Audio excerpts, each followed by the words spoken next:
We're going to wait about 5 more minutes because for some individuals to show up, so just be patient.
Okay, so we're going to go ahead and begin. Thank you everybody for joining us this evening, and thank you to our audience that's viewing us through our live streaming. So before I call this meeting to order, I'd like to remind our public that if you would like to address the school board during open forum, please fill out a request to address the board, which is out there in the lobby, the yellow form, and please turn it in to Mary Lou Delgado, our administrative assistant, in order for you to address the board. Okay, so I now call to order this regular Gadsden Independent School District School Board meeting for Thursday, April 6, 2023 at 5:05. Ms. Delgado, can you please take roll call? Mr. Cano? Present. Mr. Castillo? Present. Ms. Flores? Present. Ms. Murillo? Present. Ms. Rodriguez? Madam President, we have established quorum. Thank you, Ms. Delgado. Please stand for the Pledge of Allegiance and salute to the Mexican flag. I pledge allegiance to the flag of the United States of America and to the republic for which it stands, one nation, under God, indivisible, with liberty and justice for all. I salute the flag of the state of New Mexico, with the symbol of perfect friendship among humanity.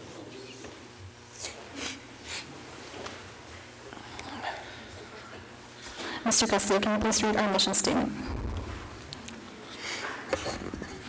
The Gadsden Independent School District will provide diverse educational opportunities that will empower students to be successful in an ever-changing world. Thank you, Mr. Castillo. Moving on to item 3, Superintendent Dempsey's district. Madam President, board members, welcome. Thank you for joining us this evening. Our first item, under updates and recognitions, we have the Santa Teresa Charitable Foundation. Mr. Pacheco, I saw you come in with your team. Welcome. Madam Chair, members of the board, thank you for having us here. It's been a Gadsden Independent School District day for us. We started the day out at Chapel High School. So I was mentioning, Madam Chair, members of the board, today's been a Gadsden Independent School District day for us. We started the day at Chapadal High School. The culinary classes at Gadsden and Chapadal are traveling to Orlando, Florida to compete in national competition. And so we are sponsoring partially the trip out there. Then we moved to Chapadal Elementary School. I think we're all aware that Chapadal and, which is the other school going to Washington? One of the other schools going to, which one? Desert View Elementary are going to Washington, D.C. and New York. A lot of them don't have suitcases, so we bought something like 50-some suitcases, delivered the rest this morning to the kids at Chapadal.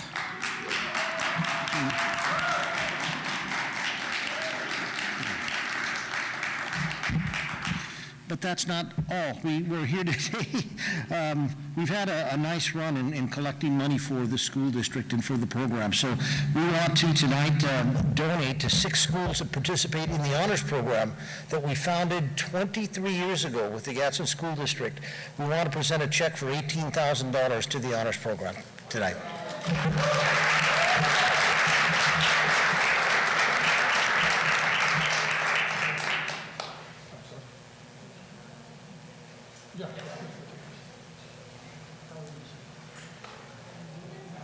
Jerry, you got on one side of the check and you put this one on the side?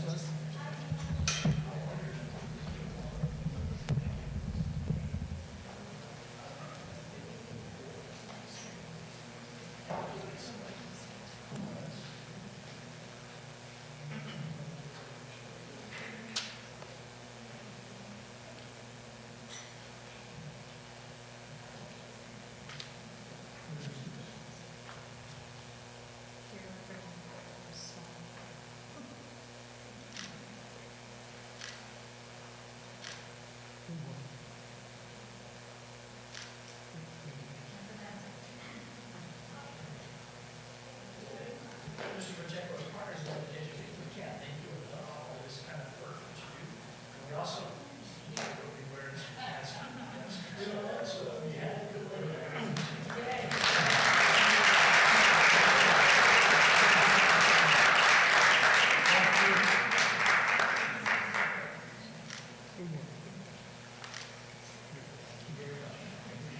You missed the taste test. How long did you miss the best?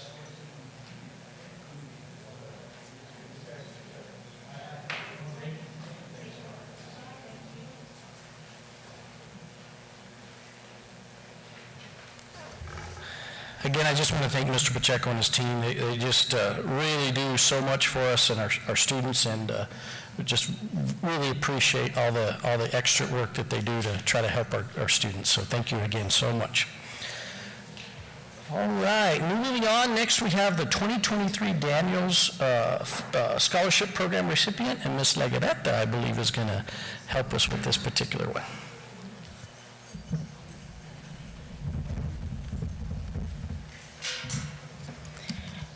Good afternoon, Madam President, Ms. Flores, board members, Superintendent Dempsey.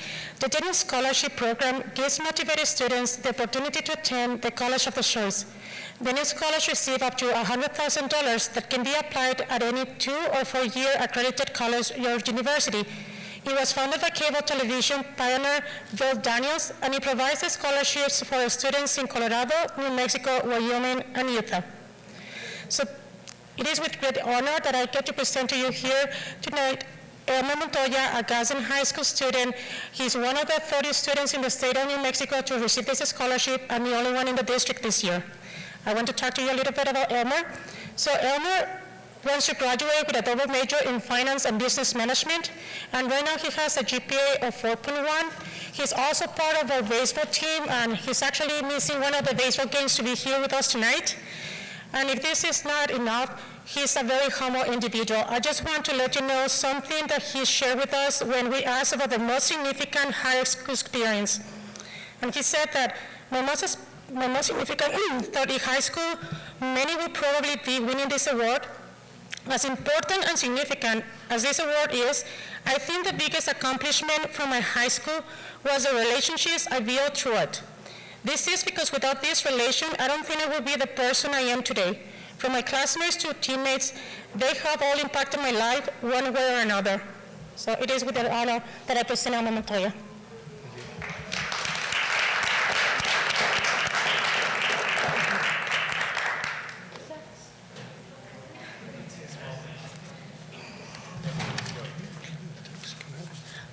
Give him your speech.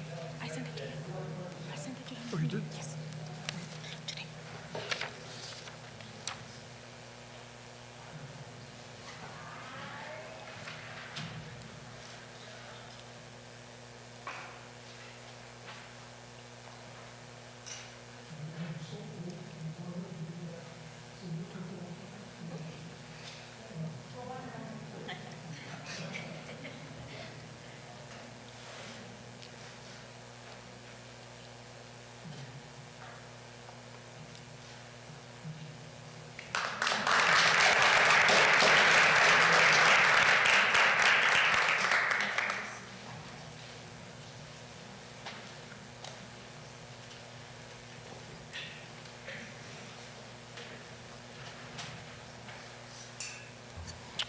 Okay, thank you all for that.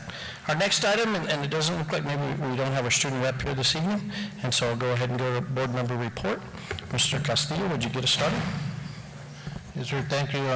First of all, Mr. Pacheco, thank you for everything you do.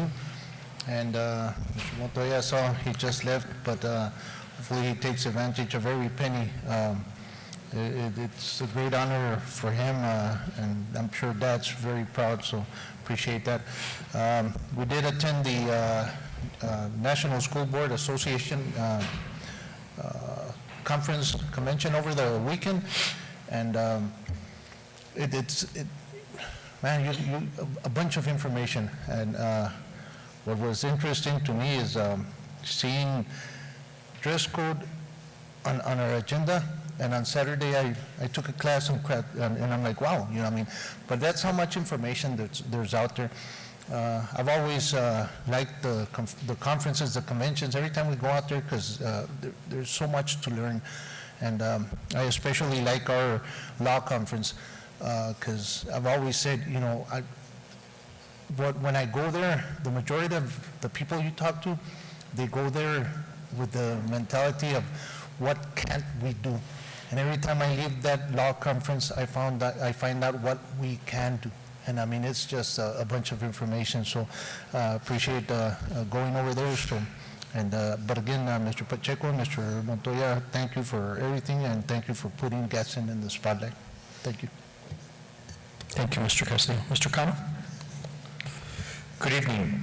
As Mr. Castillo just mentioned, yes, we went to the conference that we had, board members. A lot of interesting stuff that we were shown, and classes and education that we go out there. Just kind of like my mind is still blown from the trip and the time change that we had. I also want to say congratulations to the Santa Teresa Middle band and all that. They went to a little mini competition to Bay Art, New Mexico, to Cobre High School, and they performed very, very well. And what Mr. Beach is doing in the musical aspect of the school district, it is extremely incredible. I've never seen so many kids have so much fun in going down there. They did tell me that they are planning another trip to Albuquerque, except I think there hopefully, the funds are there. The only thing that they end up being short right now is going to be drivers to get them down there. So I'm hoping that we can get that. I don't believe it's just not just Santa Teresa. I believe Gadsden Middle and Gadsden High School, I believe, are also wanting to go down there. But they're all falling into the same situation where the lack of drivers is the rumor that I'm hearing. Hopefully we can get them down there, because I think they deserve it. They're looking forward to it. And that concludes my report. Thank you, Mr. Cano. Ms. Murillo? Good evening, everybody. Thank you to the Charitable Foundation for your continuous support and generosity. Congratulations to Mr. Elmer Montoya, but also to his parents for their support. During the sessions that we attended at Orlando at the conference, it was interesting because I noticed that every board member had something that they wanted to learn more about it. So some of them, they had Mr. Dempsey included with us. They had technology, they had, everybody had like a different vision, and then we started talking about it, what we learned at every session. And for me, it was giving students a voice, including students at the table, making sure that they are being heard. And one of the things that I thought it was very interesting, it was one of the general sessions, they said that the decisions that we make in a board is critical to cherish our most precious resource. So why not include them into that conversation? Also, it was amazing. It was very inspirational, motivational. We had some students, it was a group of students from New York that they had the cheer, and they had students with them within the SPED department, and I think it was amazing just seeing all of them performing. We had a choir. I mean, it was just, the whole thing is amazing. So this is my second year going, and I come back very excited and ready to chair. So when we make those phone calls, don't think that we're imposing. It's just we are so excited that we want to share everything that we learned. So we brought goodies and freebies that we got for thinking about you guys. And I wish that student representative was here, because one of the things that we are discussing, like Mr. Castillo said, it was the dress code. So I think it was important for the student rep and the student reps that hopefully they get to see this portion of the meeting, that they raise their voice and their concern, and also, talk to us and let us know how you feel about certain things, because not every school is the same. Every school is different. Everybody has different needs, and so we would love to hear that. And that concludes my report. Thank you, Ms. Murillo. Ms. Flores? Okay. So I'd like to start off, Ms. Rodriguez is not here this evening. She did ask me to excuse herself. To keep her in her prayers and her family, because she did lose a very special cousin last weekend, and she attended the funeral services, so that's why she wasn't able to attend.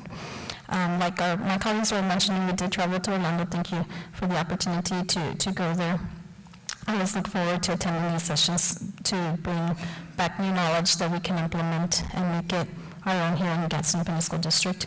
We did, there was 3 guest speakers. One of them, I forget her name, but those of you who, I don't watch it, I know what it's about, but Abbott Elementary, they had the principal, and she was funny, but I'm going to say, she was okay. the one that I really, I guess, that I really appreciated her was Jenna Bush Hager. She's the daughter of the 43rd President George W. Bush and our First Lady Laura Bush. And why she struck a chord with me is because I did not know that she actually was a teacher in the classroom. So she actually began her career as a teacher. And I did write one of her quotes, which I believe we're doing here in Gadsden Independent School District, as she stated, where you are born should not determine the quality of education you receive. So I firmly believe that we are doing that here at Gadsden Independent School District. And so I really appreciate what she was said, probably because when, like she said, when her second job was the Today Show, and she stated that the Today Show is probably easier than being a teacher. And so she gets it, and many folks don't get us educators unless you walk in our footsteps of what a wonderful and blessed job it is. But but it is very hard. So I struck a chord with her, so I liked her. Unlike Ms. Eileen was saying, I really appreciate that each of us went with a goal in mind of what we wanted to learn. And she's the one that pointed out at the end, which probably the best session that I enjoyed. Guess what it was, Arlene? Robert's Rules of Order. So I appreciate her pointing out, because he's like, mira, ahí está lo que te gusta a ti.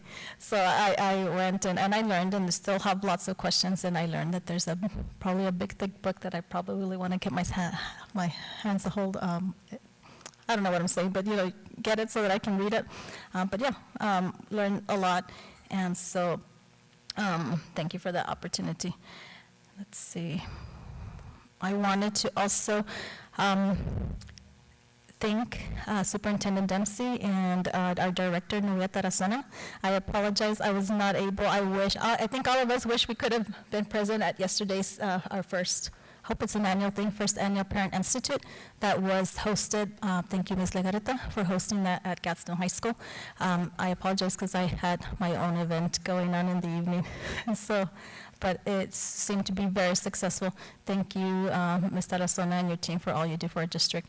It seemed like a beautiful event where our kids performed and lots of learning going on the behalf of our parents. So thank you, Mr. Dempsey, and all the individuals who had something to do with that event. Thank you.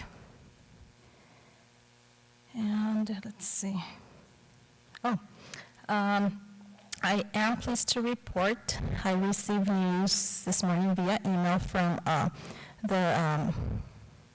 what's her name? Evelyn Sanchez. She's the New Mexico NBCT president. That House Bill 181 was signed by our governor yesterday.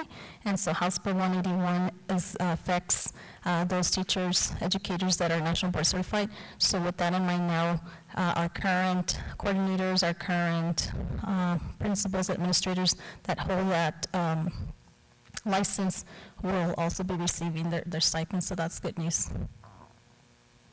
And then finally, I just wanted, I have here my notes. It was wonderful when we were on our way to Orlando. We happened to bump into our Gadsden High School kiddos who were seniors who are traveling to New York. So that's awesome to see that, well, maybe us as young adults do not have those opportunities. Every generation must improve and have better experiences than us. So that's what it's all about, and that's beautiful to see that our kids got to travel. And then I'm hearing about, I went to a meeting where in Chaparral and other middle schools like Santa Teresa middle schools, through the at-risk monies that we received, our kids are getting to travel to new places. And it doesn't surprise me what Mr. Pacheco said, that our kids not having luggage. I myself did not travel till I was an adult, so when I first traveled, guess what? I had to borrow luggage myself because I had never done it. And so I don't like flying, but I think I did better this time. But with that, I conclude my report. Superintendent Dempsey, let me see. Oh, yes. President, real quick, and then Claudia was fortunate enough to ride with them coming back on Monday. And I did have a conversation with one of the students, which I found, I get it, but the student said, we were told part of the deal to go over there was that you had to be in school on Tuesday, and talking to the rest of the adults, everybody took the day off, so kudos to the students, for following through, because, everybody else that I talked to said, well, no, at midnight, we got in at midnight, and everybody was taking the day off except our students, go-getters, so, yeah. Thank you, Mr. Castillo, for sharing that. Okay, moving on to item number 4 on the agenda, human resource reports. That's just for the public knowledge. No action is required on the behalf of the board. Okay, moving on to modification of the agenda. Do I hear a motion? Madam President, I'll make a motion to accept the modification of the agenda. Okay, Mr. Kano has made a motion to accept the agenda. Superintendent Dempsey? So recommend. All in favor? Aye. All opposed? Motion passes. Moving on to item 6, regular school board minutes for March 23rd, 2023. Do I hear a motion? I make a motion that we accept the regular school board minute meetings for March 23, 2023, as it is. Okay, Secretary Medina has made a motion to accept the minutes as is. Superintendent Dempsey? So recommend. All in favor? Aye. Aye. All opposed? Motion passes. Moving on to consent agenda. Do I hear a motion? I'll make a motion that we accept the consent agenda as is. Okay, Mr. Castillo has made a motion to accept the consent agenda as is. Is there any discussion, comments, questions, concerns?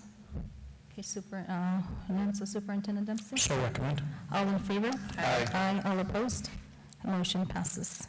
Moving on to open forum, Ms. Delgado, do we have any speakers this evening? Madam President, we have none. Okay. Okay, with that being said, let's move on to item 9, action items, and we have one listed for this evening, instructional materials, adoption, social studies core materials. Superintendent Dempsey. Madam President, board members, Mr. Lada is going to help us with this item.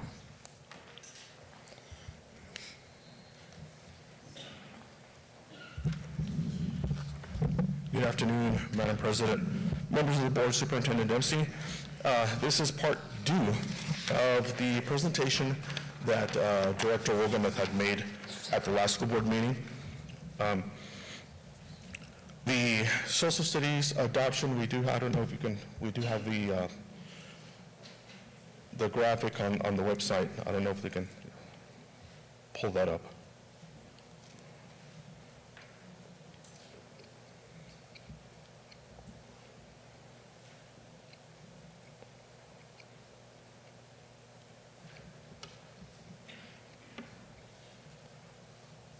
Madam President and members, what I wanted to do was make this as simple as possible, and I created a one-pager for you to look at regarding the materials, the breakdown as the percentage is involved with the elementary, middle school, and high school, the cost of the materials, as well as the cost of the Spanish materials as well.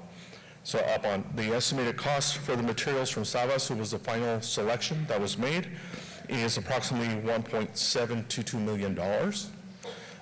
The good thing is we fall below the allocated amount, which is good, I think, by $40,000, so we did pretty good. Thanks. As you can see, the elementary schools have the largest percentage of the materials at 49%, the middle schools at 21%, and the high schools at 30%. The approximate cost for the elementary school instructional materials is $848,429.50. You can see that the majority of the materials are in English at $641,640.50. The Spanish materials come out to $206,789. For our middle schools, the approximate cost for the middle schools, which include American history and geography, is $366,477. And all of these include or have a 5% shipping added to that. And as you can see, the majority of the money was spent on English materials, about $300,000, and the middle school Spanish materials, about $66,000. Down to the high school. The approximate cost for high school materials, which include economics, American government, U.S. history, world history, is about $507,000. $666,000 plus 5% shipping. The good thing about this is there aren't any additional costs for the Spanish materials, because the Spanish materials are included with the digital editions of all the instructional materials. And with that, Madam President, members of the board, and Superintendent Dempsey, I stand for questions. Do you have any questions, comments, concerns? So I do. So if the material is available in Spanish electronically, but if kids that are on IEPs require for the material to be printed, of course they'll print it, or if anything needs to be printed or no? Madam President, members of the board, Mr. Superintendent, yes, that would be that would fall under the auspices of the IEP. Okay, and then my last question is, since it's, we still have to approve that or no? That's final. Madam President, board members, interesting enough, we wanted to keep a tradition. We typically bring this as an action item, but by policy, it doesn't require it. We've stuck with this as a tradition. I think there's something we'll talk about in the future, a little different process, but we didn't want to change midstream. Okay, nice. And then my last question is, since it's been officially adopted at this point, has the order been made so that materials do arrive in time for when the new academic year begins? Madam President, members of the board, Superintendent Dempsey, the orders haven't been made yet, but we already have the quotes, thus the numbers, so we're ready to go. And that concludes my questions. Thank you very much for your presentation, sir. Thank you, Madam President. Okay. With that, I'll make a motion that we accept action item 9A. Mr. Castillo has made a motion to accept action item 9A. Superintendent Dempsey? So recommend. All in favor? Aye. All opposed? Motion passes. Moving on to our discussion items. Our first discussion item for this evening is 10A, Berino Elementary School parking lot rehabilitation. Superintendent Dempsey. Madam President, board members, Ms. Vela will help us with these next two items, I believe. Good evening, Madam President, board members, Superintendent Dempsey. It's my pleasure to bring to you this time the Berino Elementary Parking Lot Rehabilitation Project. This project will consist in the repayment of the front parking lot on the slide. For Berino, you will see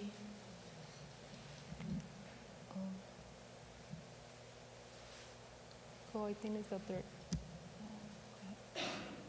That one. You will see that the main lot is the front parking lot, and depending on the price proposal that we receive, we have bill number 1 that will consist on the parent drop-off, and bill number 2 is the bus drop-off. On this one, we had a private conference on March 28. The bids are due on April 11, and I'm planning to come back on April 27 to you for action, so we can issue and award this project so we can start on the summer. Do you have any questions? Any questions, comments, or concerns? Just quick question. Like on the bus drop-off, that stripe, it's just, it's still a payment, it's just being striped, right? Or is- Yes, yeah. well, the project will consist on the repayment and everything and striping. Okay. I don't believe there's any further questions, comments, so thank you so much for your presentation. Thank you. And we're, so we're going to move on to Chaparral on-track edition. Go ahead, ma'am. Okay. Madam President, board member Superintendent Dempsey, now we have the Chaparral on-track addition project for discussion. This project will consist on the addition of 4 new classrooms to the Chaparral on-track. The design is already complete, and we're going to start the process to get a contractor and request construction funding to PSEOC. I want you to introduce very quick to Norberto. He is from AKS, he is the architect, and he's going to help me to explain a little bit more of the design. Madam President, members of the board, Superintendent Dempsey. First, I wanted to say thank you for allowing us to work on this project. This project I hold dear to me because in 2008, I was an intern, and this was my first project in 2008, which was the existing project in 2008. Fast forward 15 years, now I have the opportunity to do an addition. So with that being said, kind of go through it. I might step closer to the monitor, that way I can kind of explain it a little bit better. So, like I said, we were awarded this back in 2008, which is an existing facility. Kind of give you a little bit of context. Right here is Chaparral High School. Here's the existing facility of pre-K. It has an administration area, and it has 4 classrooms and some support spaces to it with a multi-purpose room. So that was what's currently is in place and what we designed in 2008. We have an existing bus drive here and an existing parking lot, and here's Lobo Lane that leads into Chaparral High School.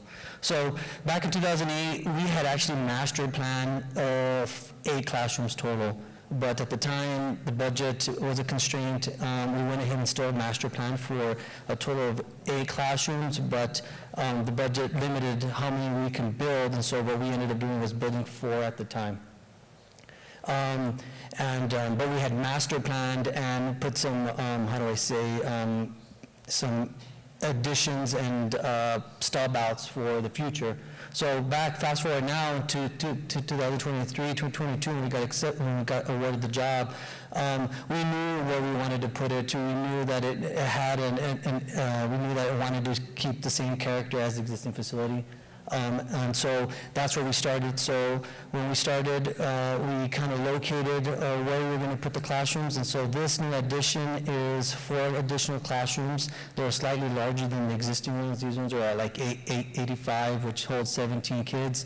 These ones over here are 1,000 per classroom, which allows the district to have 20 kids per classroom, so larger in size.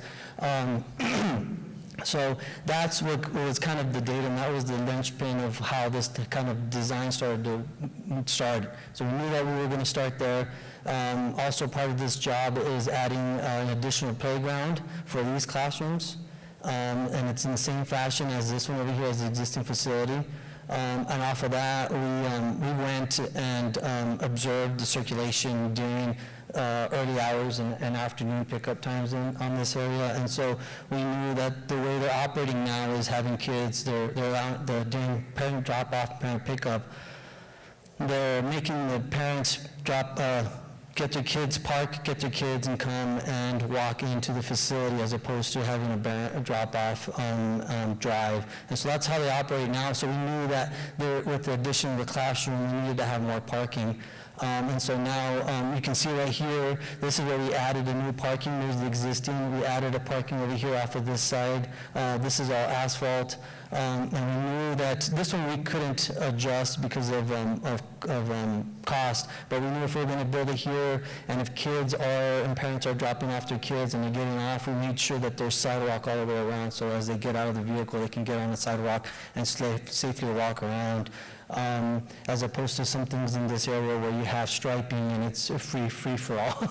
So, but we didn't have a budget to address that, but we knew that we had to do that on this thing. So moving forward, that's what we ended up doing with this parking lot. So also part of this job, part of this project is adding an additional gravel parking lot for overflow times for events, for the minor times that they have after-hour events. So we have an overflow parking, and then we added some ponding, additional ponding. We resculpted the ponding in this project. Could you guys go to the next slide? So this is a floor plan. This is the existing facility. There's 4 classrooms, a multi-purpose room, an administration area, and some support spaces in the back here. Over here, colored up here, is the addition. We working with the district in the way the department works for the pre-K. They wanted to keep the same flow, the same spatial relationships as this area was down here. So we carried this in where we have 4 classrooms. We have an entry where they have cubbies, and then we have, like I said, 4 classrooms that are 1,000 square feet as opposed to the 80. And we have storage per classroom, and we have dedicated bathrooms per classroom, with Dutch doors. And then we added some gang bathroom or women's bathroom back here, and the rest are support spaces, mechanical, and data. So it's in the same image, and kept the same character on it. And like I said, this is something that it was great to be able to come back full circle from going from an intern now under an architect to be able to add to it. So with that, do you guys have any questions? Questions, comments, concerns? Mrs. Medina? How many classrooms are we going to have in total with the addition? We'll have You said 8. 4, but now I got confused. We'll have So 8, yes. 8. So these ones are existing, and they're at 85. They hold about, per adequacy standards, they're about 17 per kids. Okay. And at the beginning, initial design, we were going to do it at 880, but then talking with the district that they needed that extra 3 per classroom. So now these new classrooms are additional 4. So we have 4 existing, 4 new, but these are larger. These can hold 20 kids. And I know that the need is there for pre-K. Help me with the math, Mr. Dempsey, with the amount of total students that we will have with 8 classrooms. I'm just looking at the parking lot, and it seems that it's bigger than Chaparral High School or any of our high schools.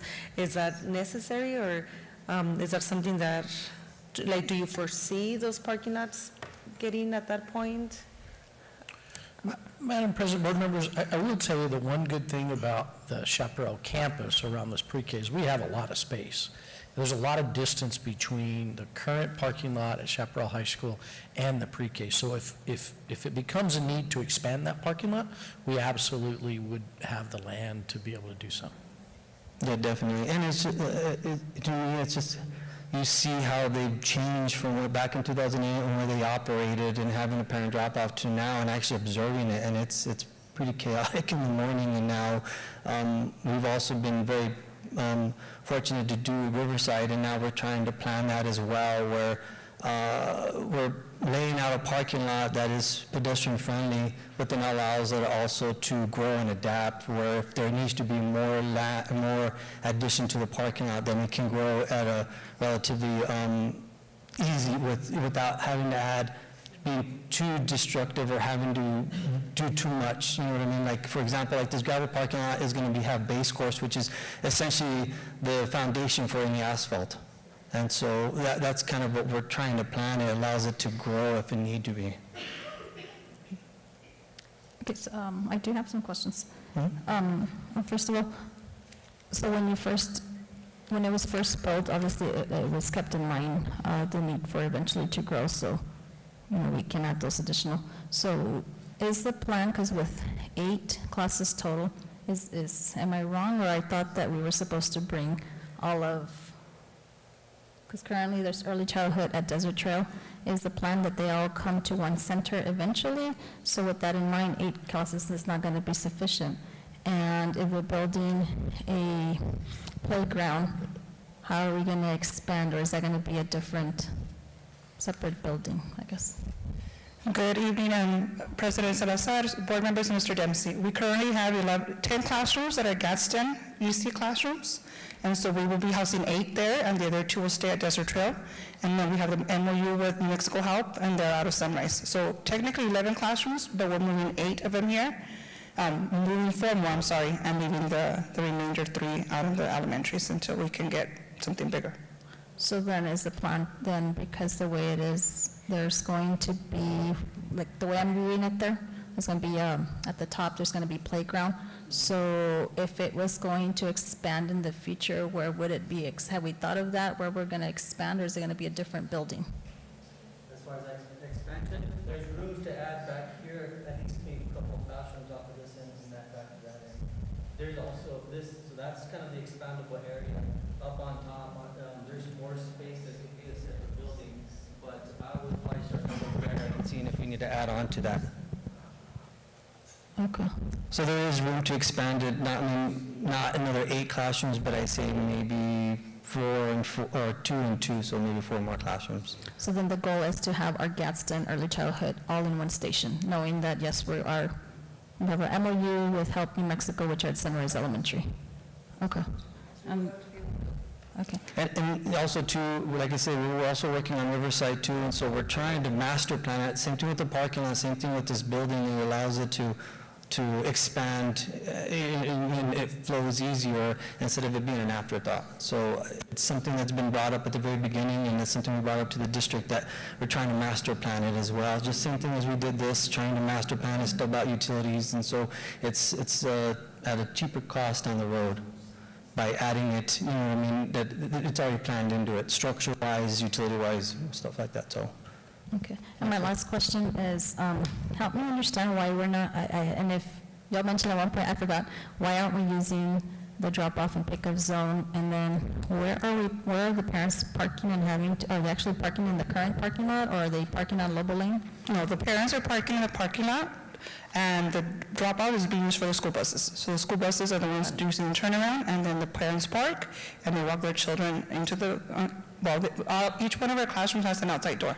So they walk their students up to the classroom door, and then they go back to the parking lot. Okay. And then there's no way to create a drop-off, pickup for, like, I'm just curious, for parents. The Because I know because the buses are using it, right, but there's no plans so we're just going to continue the system of parking in the parking lot and then dropping off. We might consider it, right, because now that once we get the second site, we might be able to use one for parent drop-off and then one for buses, now that once the other site becomes available. And there's plenty of land on that site. Right. Okay. Right. I think it's more the concern, right, just trying to. Right. Yeah, definitely parking is definitely a concern in the morning. Okay. No, that concludes my questions. Thank you so much for your presentation. Thank you. Okay, moving on to Item 10C, discussion item, number of discussion items on board agenda. Superintendent Dempsey. Madam President, board members, we have another opportunity here to have a discussion about the number of discussion items listed on agenda. This was originally requested by Secretary Murillo, and we've had a couple conversations about it. Again, the development of an agenda, is driven through our policy, and there's a process for that. There's currently no limit to discussion items. The length of board meetings is impacted by the number of items included on the agenda. The notes here I left is the efficiency of board member meetings is also determined by the leadership team, and we want to make sure we're providing the board the necessary information 72 hours prior to the meeting, which is in alignment with board policy. And then leadership team members are always available, and we maybe haven't emphasized this enough, for questions prior to meetings, that you're definitely free to reach out to any individual leadership team member if you have specific questions, maybe around pre-K centers or something, any item that's coming up on agenda, to gather information and details from them. What I've tried to do and been unsuccessful, I can't find a policy on this, and I can't find anybody that's done anything of this nature. I think in part, it's just like anything, it's us working together. One, we need to make sure the leadership team is providing you the information you need to make good decisions. And we need from you to read the information. And if you have questions, let us know. And I really worry a little bit. One of the things that I think we've got to keep in mind is, in alignment with Open Meetings Acts, when you create an agenda, your agenda needs to be general enough that individuals can understand, general yet still specific to where any community member can understand what you're trying to discuss. If we limit items, I'm a little worried that we might try to create some buckets and then end up in topics that really aren't listed on the agenda, and that could be a little bit of a problem. So unfortunately, I don't feel like I have a good solution here other than us all trying to be as efficient and thoughtful of each other's time as possible, so that we take care of business, get the things done, but make sure you're informed to make good decisions. And I'm open to any conversation any board member would like to have or add to that.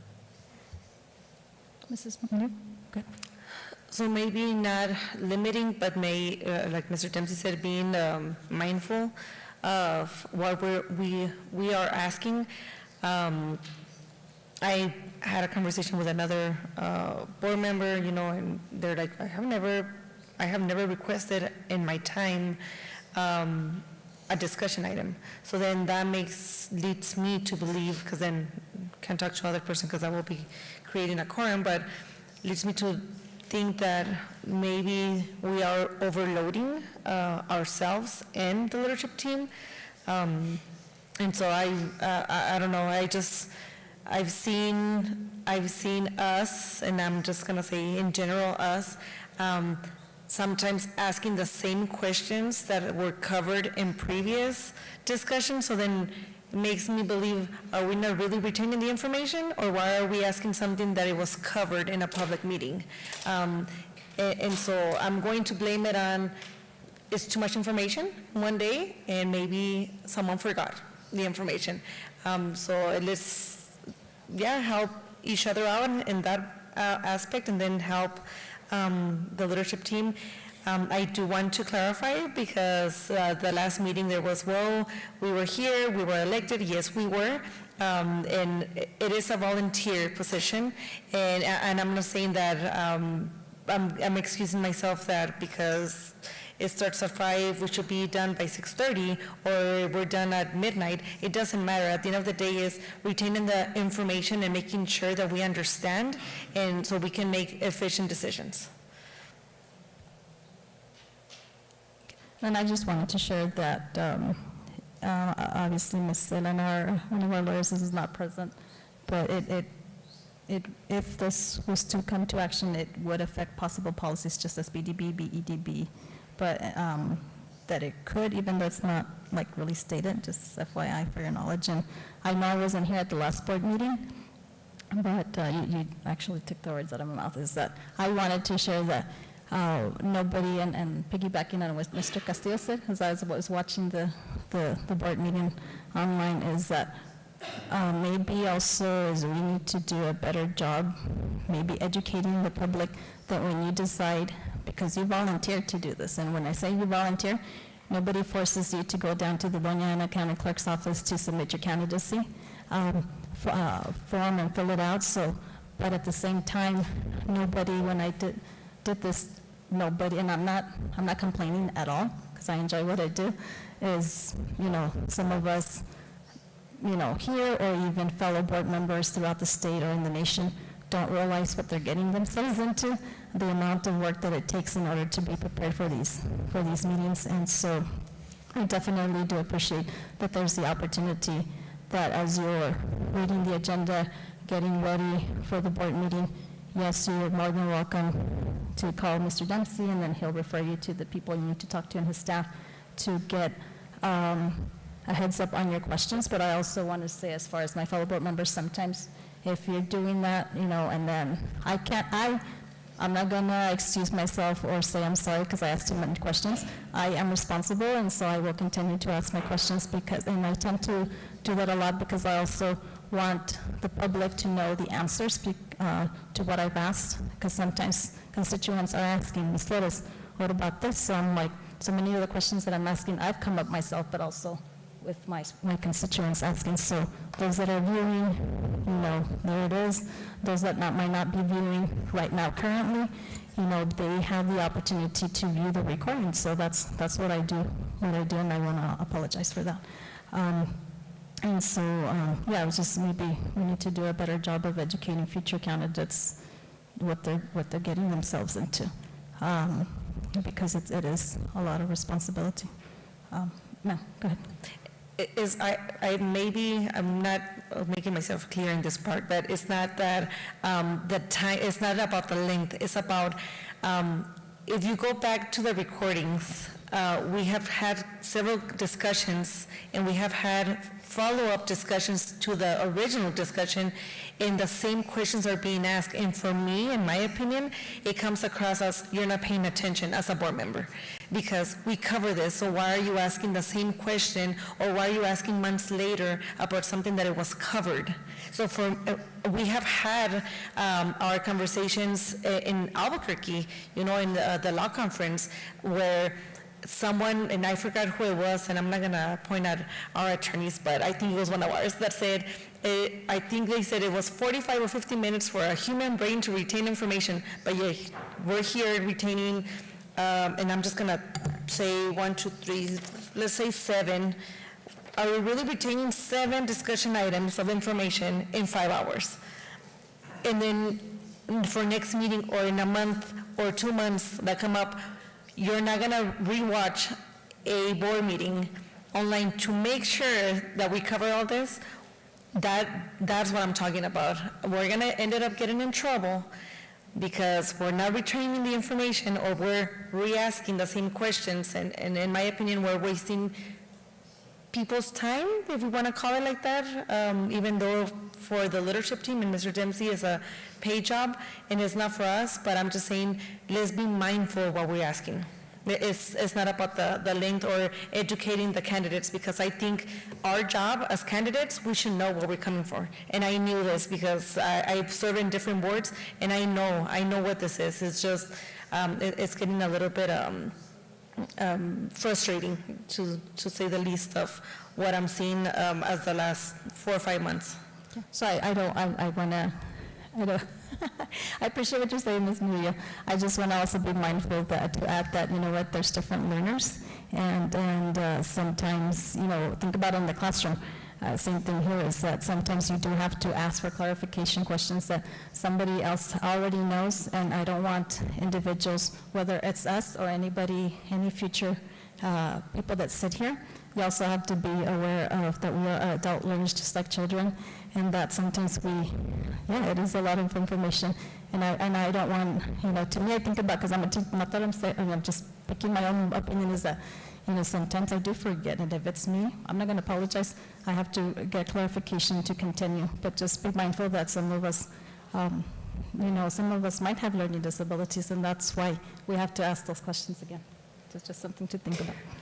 And President Flores, I get that, but in actual, the last thing that I want to do is throw people under the bus, but when a board member tells you I didn't read the information, it's even more frustrating.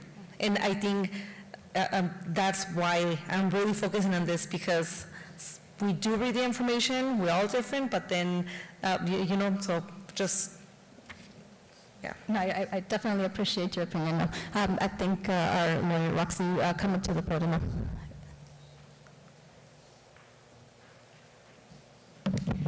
Good evening, Madam President, members of the board, Superintendent Dempsey. First of all, thank you so much for the opportunity to be here.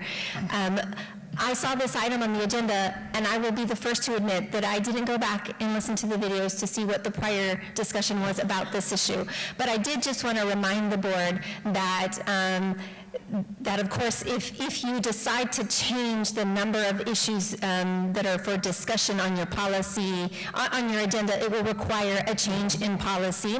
And there are some pros and cons that you may want to consider within that change.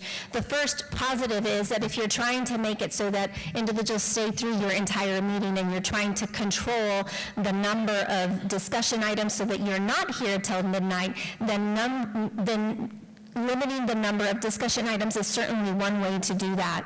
But I would caution the board that the backside of that is what Superintendent Dempsey said, is that you have a lot of things you need to discuss. You create something that is so generic that it doesn't fully comply with the Open Meetings Act, and therefore the public is not aware of what it is that you're actually going to be discussing, and you would run into problems that way. And then the second area that would run into a problem is that maybe there's a deadline that's coming up, something that needs to be decided, and you already have your 5 issues on the agenda that all have deadlines. Now your policy restricts you in terms of only having 5 issues on your agenda, and you're going to have 1 issue that can simply not be passed. You're going to miss a deadline or some other issue in that regard. So you do want to be very careful. Maybe create a policy committee that would address the length of your meetings and what issues get placed on there or not, or continue the discussion like you have here. I just wanted to give you those pros and cons in terms of the difficulty in limiting the number of discussions. Maybe the idea would be to limit the number of times the same issue gets repeated at different meetings rather than limiting the total number of discussions. And I'm happy to answer any questions on the Open Meetings Act if any board member has any. Does anybody have questions? Councilor Mr. Santiago, sorry. No? Okay, I appreciate that. Thank you, Madam President. Madam President, I do have one comment. I hate, beating a dead horse, but we volunteered until we signed the paper that we made the commitment. So I keep on saying, we're not volunteers. When we signed the commitment and we took the oath for the 4 years. We didn't say, I bet how much time free I got. When we signed up and we committed for 4 years, so we're not volunteers. We're not volunteers. We're not volunteers. We signed a commitment to the board for 4 years.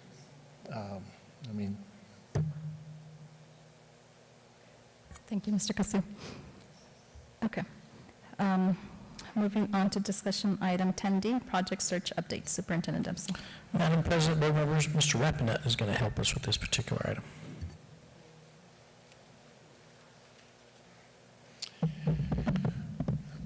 Good evening, Madam President, members of the board, Superintendent Dempsey. This evening, just a quick update on Project Search.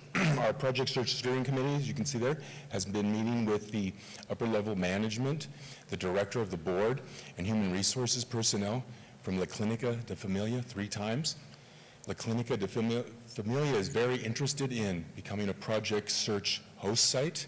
They are completing all the paperwork to get approval from Project Search to become that site. The proposed work location is the La Clínica de Familia Behavioral, Dental, and Medical Clinics that are located together in Anthony. There are 8 students currently who will be in their final year of eligibility next year, ready to begin. And last week, on March 30th, the Special Ed Department, or myself, requested the funding for the teacher position and instructional assistant position to reestablish this program for next year. Are there any questions, comments, concerns for Mr. Rappaport? Mrs. Medina? I was looking at the proposal, and I was asking a couple of teachers about how it works. What is the process for a student to be part of the project search? So there's an interview selection committee. The students actually go, they're prepared for interviews, and then they go through an interview process, and then 8 students are typically selected. And there's a limit, or only 8 students can join, or what Yeah, is it? well, we try to limit it because it's, you know, obviously with one teacher and one IA, the students require the supervision. Okay. Any further questions, comments, concerns? I don't believe so. Thank you so much. Thank you. Have a good evening. Okay, moving on to discussion item 10E, an update for redesign of the superintendent's evaluation tool. Superintendent Dempsey. Madam President, board members, we've been working on this a little while. We had a work session in Santa Fe where we assigned a working committee. Mr. Castillo and Ms. Murillo were selected on that working committee. We contracted with CES to develop an evaluation tool. Just recently, I believe Mr. Chavez and our 2 working committee members were able to meet. And so we're really at a point, and I think have a really good draft. And I think, and Ms. Murillo, Mr. Castillo will give you an opportunity, obviously, here to chime in, but I think we're ready maybe to possibly, what Mr. Chavez is suggesting, a brief work session that would probably take somewhere between 45 minutes and an hour. And you could then review the tool, which has been created. I've seen it. I think it's a very user-friendly tool. And if you're comfortable, then we could come back at a next meeting and have it approved. At that time, we probably then want to take a look at the current policy on superintendent evaluation and make sure that that tool works with it, and then we can start talking about any changes that we might need to do with the timeline regarding the evaluation of the superintendent. Ms. Murillo, Mr. Castillo, you have anything to add to that? Madam President, Mr. Dempsey, did you talk to Mr. Chavez? Because I know that he had told us he wanted some time, right, to come up with that final. If he's ready, I mean, I guess, because he did ask for some time, and that he let us know that he was ready for that draft, so. Mr. Castillo, I spoke to him this morning and confirmed, and he really is looking for a date. And I was going to, my next step of this was to ask the board a couple options here, understanding everybody's time and trying to be aware of that. Would the board want to do something in conjunction with a already current meeting? For example, we could do a work session that began at 4 o'clock, get through the evaluation tool to begin a regular meeting at 5, so it would be the same day. You just have to maybe possibly be here a little early. Or if that doesn't work for the board, I have a date on a Tuesday that I don't see any activities going on through the district. And I know we're getting close to the end of the year, so a lot of activity. So our next board meeting is Thursday, April 27th. We could do a 4 o'clock work session on that date and review it. And then, or the following Tuesday, which is May 2nd, we could do a standalone work session that would take, I would estimate about an hour, 45 minutes to an hour. What would be your preference? I just need a little guidance to provide Mr. Chavez. I think, as far as myself, either day would work fine. I'd probably lean more into the coming in an hour before the school board meeting for April 27th. Okay. What about the rest of you? Does that work for the other, Mr. Cano, does that work for your schedule? Mr. Castillo, does that work for your schedule? I just need to know, and I'll put it, and then it'll work. It'll have to. So right now, what we'll do is we're going to advertise a special meeting, a work session, to begin at 4 o'clock on Thursday, April 27th. Mr. Cano, you didn't respond. You're in agreement? Is that going to work with you, for you? Right now, the way my job schedule, I'll see what I can arrange on that. Just go ahead and write it down, and I'll make adjustments with them. Okay. Thank you. We'll work on that. So I did want to give Ms. De Santiago an opportunity to share with us some feedback information that is necessary regarding this. Thank you, Madam President, members of the board, Superintendent Dempsey. I just wanted to bring to the board's attention on this particular issue that one of the related items will be a review of the policy to go in line with the new tool. One of the ideas had been to prepare a revised policy and a revised first reading that you guys could hear today, but it was first more important to see what that tool looked like, see how you guys wanted it to, what your feedback was on that. So as you take into consideration this tool, I would recommend that you also have the policy in front of you and consider both of them in conjunction with the tool, and then we can prepare, our office can prepare for this board a proposed revision in line with the tool, also in line with the way this board would like to use it and see it moving forward. Any questions? So what you're recommending is that when we have our workshop, April 27th, when all of us get to see the new tool to ask questions, to also bring into consideration reviewing the policies. Madam President, I don't think that you will have enough time in a 1-hour work session to do both review the tool and review the policies. What I think would be most beneficial would be is if the board members reviewed the policy so that when they're reviewing the tool, they could keep in mind how the policy will or will not work with the tool, and so that they have some idea of how they perhaps would want the policy to be revised. And what are those policies? Oh, let me grab them from you. Okay.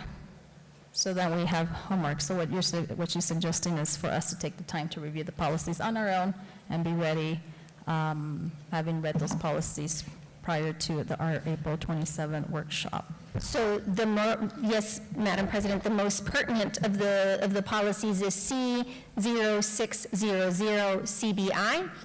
And that is actually the actual policy for evaluation of the superintendent. It lays out the process and the dates, and this is the one where the tool would have to interact completely with this policy.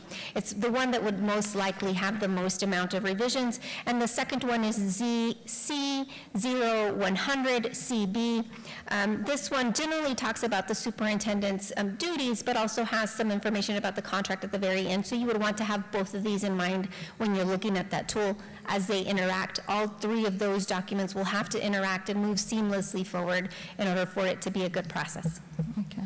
So if we can be prepared with that, and I would suggest that we use the NMSBA portal, which is correct? Well, yeah, you would want to make sure that it's up and working. I believe it's up and working now, Madam President. It has been down for a couple of weeks, but I believe it's back up and working, and we can also ensure that we send out the policies to you directly so that you have them in advance of your work session. Okay, I really appreciate that. Thank you so much. Any further questions, comments, or concerns? Okay, thank you very much. Thank you, Madam President. Okay, moving on to discussion item 10F, student dress review. Superintendent Dempsey. Madam President, board members, Mr. Wogan is going to help us with this item.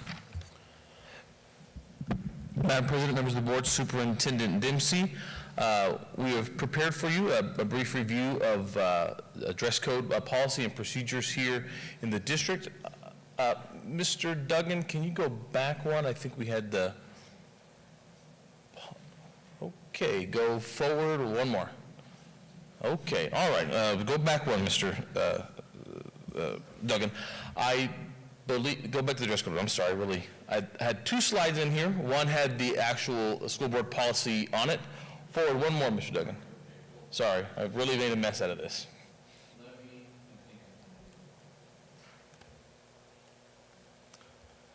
Okay, there we go, okay, I've not lost my mind. So the first thing I wanted to make sure you were aware of and had opportunity to read prior to this meeting was the current, the current student dress code, policy JICA, that is in the policy manual. So there's a summary, that's not a summary, that is the policy there, that is our dress code. Then there's one accompanying board regulation to that, and that determines the process for establishing, typically we did our elementary and middle schools, the uniformly dressed student policy. So those two work together. Next slide, please.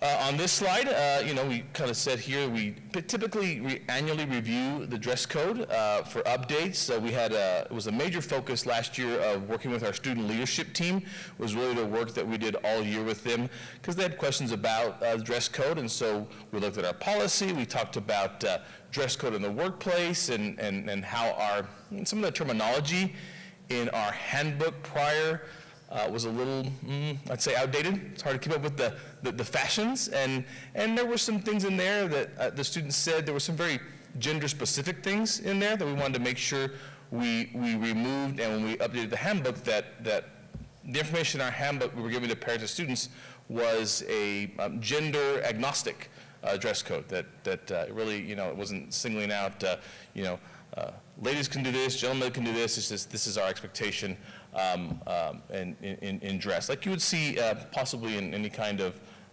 workplace. So if you don't mind clicking that link there, Mr. Duggan, that says GISD student dress code.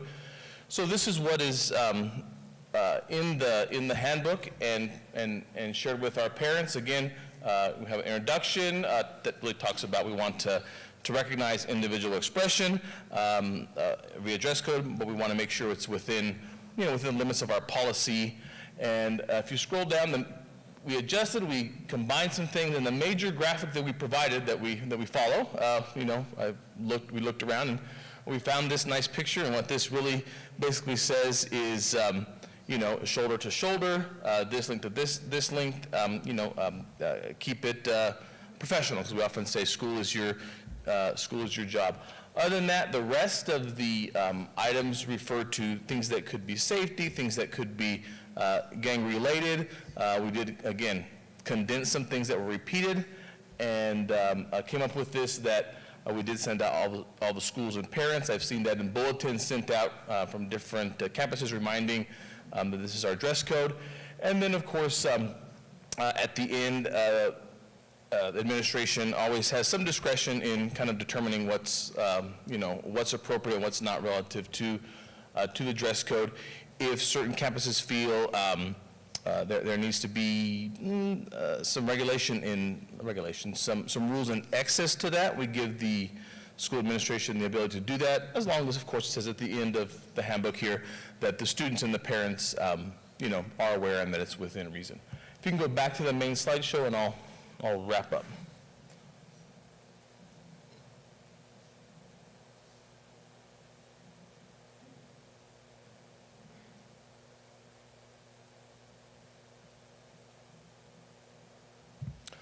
So again, as I was sharing, here we go.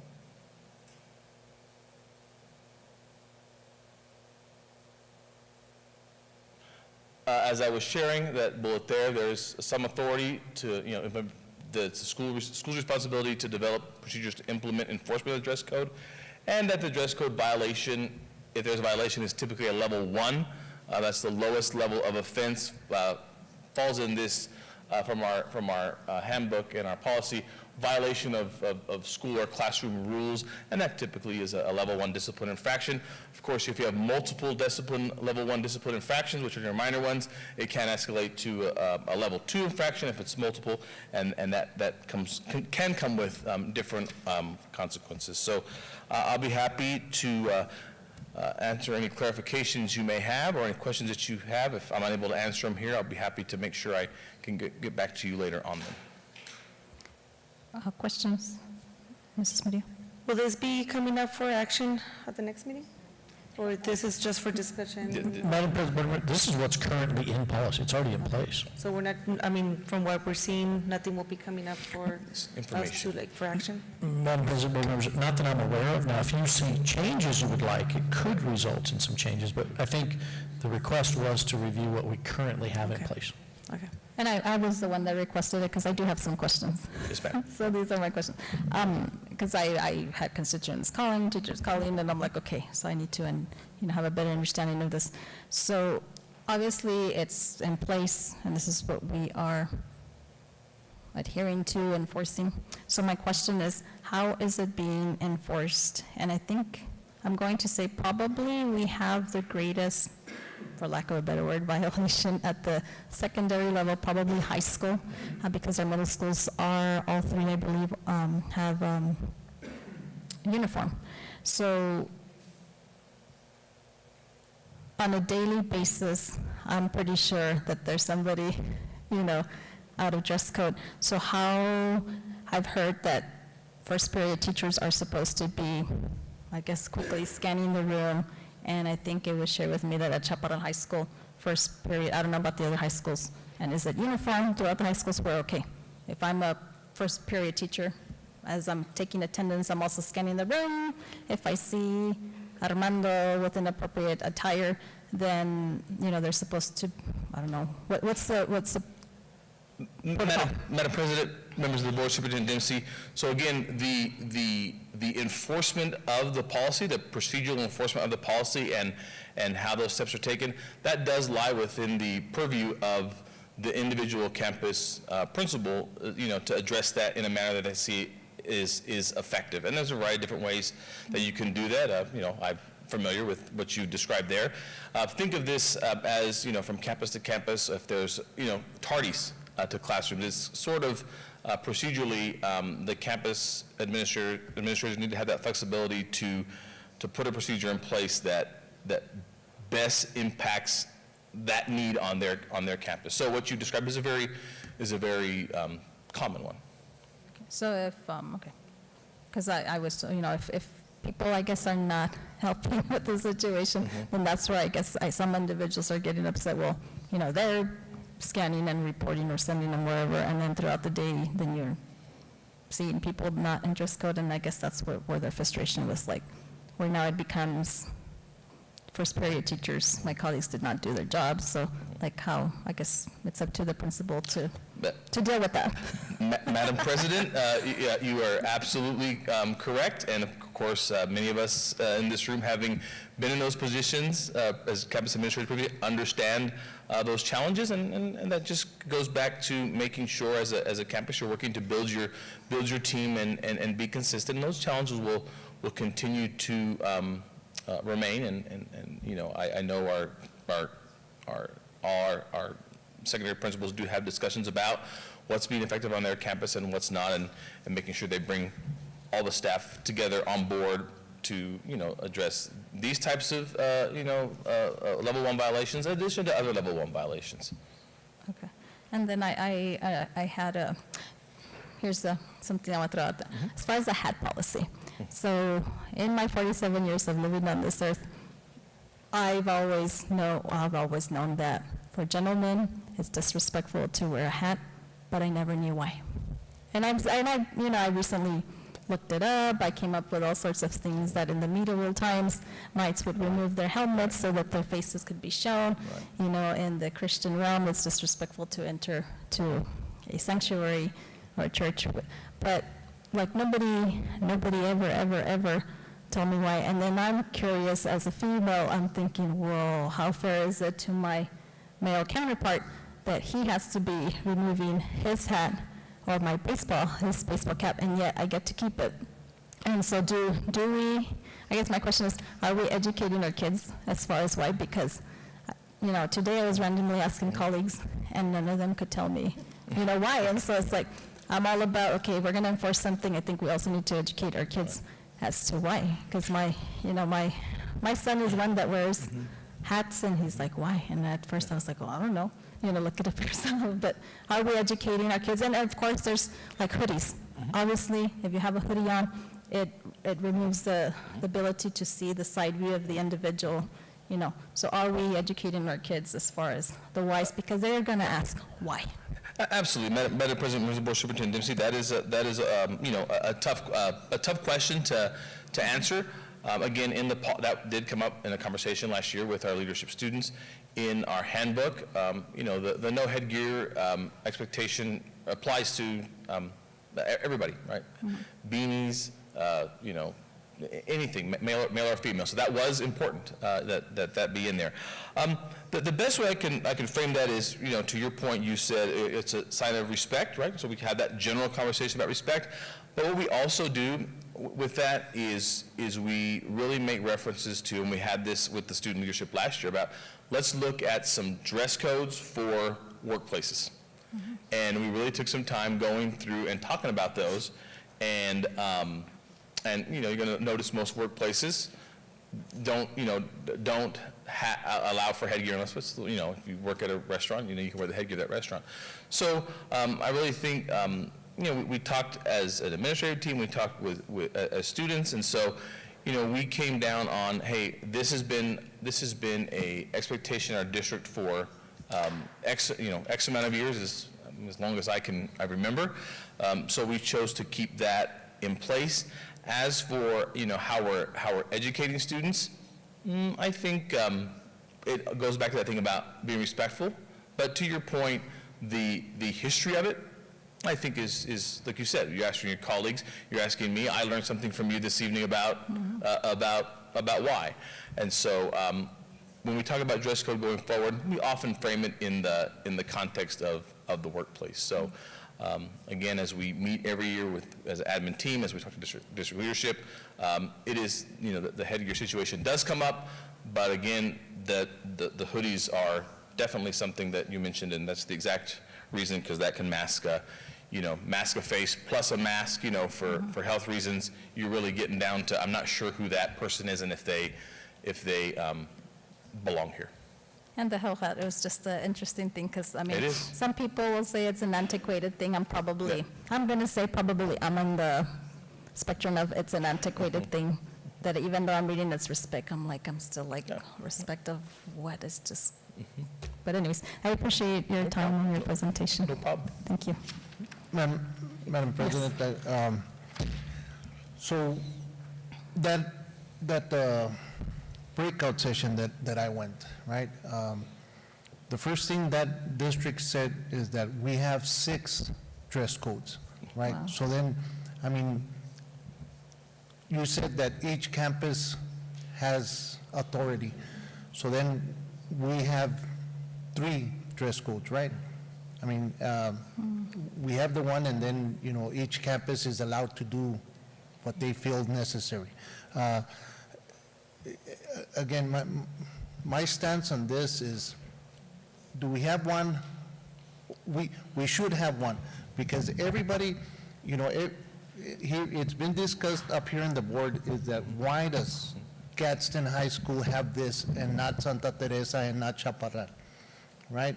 So then it's going to come back to say, why can Gadsden wear this and Chaparral not? Why can Santa Teresa wear this and Gadsden not? Why can't, so either we have one dress code or we have 3.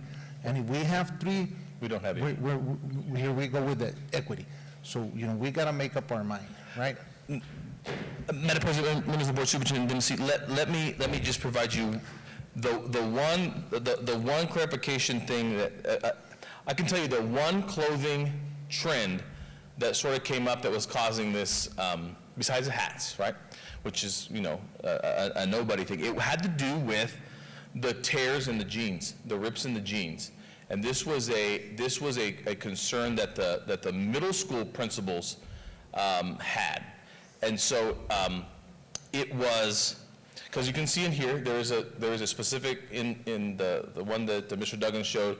It talks about ripped jeans, which are okay, as long as the rips aren't, getting in a spot that could be problematic. And it talks about wearing an undergarment with that.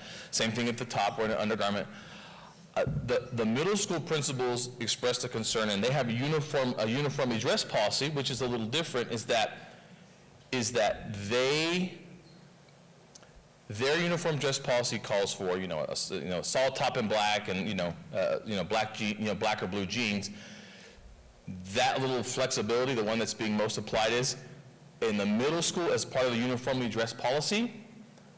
No tears in your jeans. So that's where when we're talking about principals have a little flexibility, that's probably when we talked with the principals and the kids, that's where that's lying. I don't believe in the high schools, from my experience, the high schools, they're really applying this exactly as one. I see your point. I just, we could put a thing in middle school, no ripped jeans, because it's uniformly, it's part of the uniform dress policy. I think that's reasonable to take out a little bit of that. I see what you're saying, right? If you have three, you don't have one. Then I get what you're saying there. Right, because, again, to their point, one of the things that exists out there is a predetermined bias, right? I mean, because, you're saying first grade or first period teachers are the ones that Right. Decide whether or not this is dress code. For the girls, 2-inch strap, right? And, I mean, this first period teacher, their view might be that's enough. I mean, I don't know that I would go and tape measure and see from here, hey, this is as close as I want to get, that's fine. And then the girl shows up to second period, and then now all of a sudden, how come they let her dress like this, again, I guess my deal is one dress code or more, and if we're gonna be like, o todos o nadie, it has to be straight up, and if we're gonna abide by this, right? Again, the issue with the headdress now, deemed it religious, and somebody can say, I'm a religious fanatic to baseball, so I can't take off my baseball cap, right? I mean, we're training. I just want to make sure that if we're going to have a dress code, we need to have a dress code. Madam President, members of the Board, Superintendent Dempsey, here's what I'll take from the board's questions tonight back to the academic services team, as well as the principals, student leadership, and everybody. One, in condensing this, we did get a little closer to that this year, Mr. Castillo. However, some of those little exceptions about ripped jeans, those were an elementary and middle school situations. So if we need to make sure we all come to an agreement, if there's a big concern with all the elementary principals that the elementary kids shouldn't be wearing ripped jeans, then we should make sure, right, that is in there for all elementaries, not elementary X and elementary Y, right? That we'd be very specific that it's, if there's a particular exception that needs to happen for middle school, then we make sure that there's that particular thing in there. So I think I definitely hear what you're saying there, and I think we can get there pretty easily.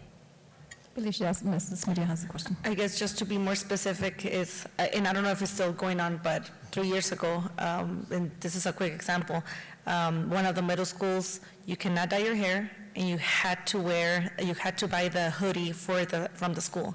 You couldn't wear it couldn't be black, it had to be the one from the school. Yet there were parents upset, I was one of those parents. Why do you have to buy a $40 hoodie? Where they're just going to wear it there. The other one is the cap and gown, and that's still going on right now. Why does one high school can decorate and the other one can? So I think those specific things that should go. I think, in my opinion, should go across the board. And I've never been a believer of one shoe fits all, but this is where I say we need the students and we need their expertise here, and I would like to hear their opinion on this. Is it just us hearing from parents and teachers, or do they feel the same way on top of this? Madam President, Superintendent Dempsey, definitely recognize that. As for your question about the specific campus that was having the hoodie and the hair dyeing situation, I do not believe that is continuing to occur, and it wasn't a concern that came up from the school administrators of we need to have this particular situation. So I don't believe there's anything about hair color in the policy, or having to buy a specific piece of clothing from the school. Questions, comments? Thank you, Mr. Wolgemuth. Thank you. Have a good evening. Okay, moving on to discussion item 10G, monthly budget report for the month ending February 28th, 2023. Superintendent Dempsey. Madam President, board members, Ms. Martinez is going to help us with this item.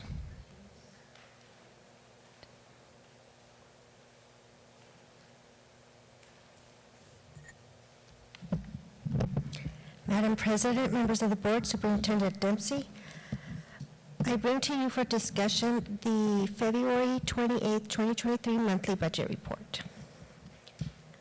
Operating fund revenues were $96.9 million, or 66.87% of budgeted revenues. Expenditures were $86.5 million, or 42.68% of budgeted expenditures. The February 28, 2023 operational fund cash balance after loans of $13.2 million was $64.5 million. As of February 28th, the PD and other grant agencies owed the district approximately $50 million for grant fund expenditures and $2.2 million for student nutrition. Total revenues for all funds were $169.1 million. Total expenditures were $144.6 million. Direct instruction expenditures plus encumbrances were approximately 63.39% of total operational fund expenditures. All accounts were in compliance with pledge collateral requirements. I do want to call your attention to the second page. If you look at this, in February, we had increased amount of work, and we were, some of our staff was out on leave. And so we were not able to go out and do this analysis. So this month, we're going to double it up. So it'll be there next time. Any questions? Oh, and the other thing is, I just did want to let you know that the outstanding reimbursements as of February were $17.1 million. And there's a breakdown on the third page, I believe, of the funds that made up this amount. Any questions for Ms. Martinez? Don't believe so. Thank you for your presentation. Have a good evening. Thank you. Okay. Moving on to item 11, upcoming board meetings and events. Superintendent Dempsey. Madam President, board members, so we just have a list of upcoming meetings. We, as of tonight, we'll add one, which will be a work session at 4 o'clock on April 27th, and then at 5 o'clock we'll have our regular board meeting. The next one I should have removed, I apologize. Spring budget begins on Tuesday. NMSBA Region 7 meeting is on April 18th in Las Cruces. DACC Advisory Board meeting is Thursday, April 20th at 6 p.m. Teacher of the Year ceremony is Friday, May 5th, 5 p.m. at Grace Gardens. DACC commencement is Thursday, May 11th, 7 p.m. And the NMSBA Law Conference is June 1st through the 3rd. I also need to add our graduations, which we'll make sure that those are on there and that you have those dates. Okay. Any questions on the upcoming events? Mrs. Padilla? Just a request for Mr. Dempsey, if you can provide again the list like you did last year with all the events that schools are doing. That was really neat, so we can attend some of them. And I know some of them already sent it to us. We will work on that. Okay. So with that being said, item 12, closed session. Do I hear a motion? I'll make a motion that we go into closed session, personnel session pursuant to 10-15-1, H-2, NMSA 1978, as amended for superintendent and associate superintendent's report on recent personnel actions and issues, employees on administrative leave with pay, employee grievances, employee issues, and discussion of superintendent's evaluation and contract. Mr. Castillo has made a motion to enter into closed session. Superintendent Dempsey. So recommend. Ms. Delgado, can you please take roll call? Mr. Cano? Aye. Mr. Castillo? Aye. Ms. Flores? Aye. Ms. Murillo? Aye. Okay, motion passes. We are now in closed session. Thank you very much for joining us this evening. You all have a blessed weekend. Have a happy Easter. Be safe. Have fun. Thank you.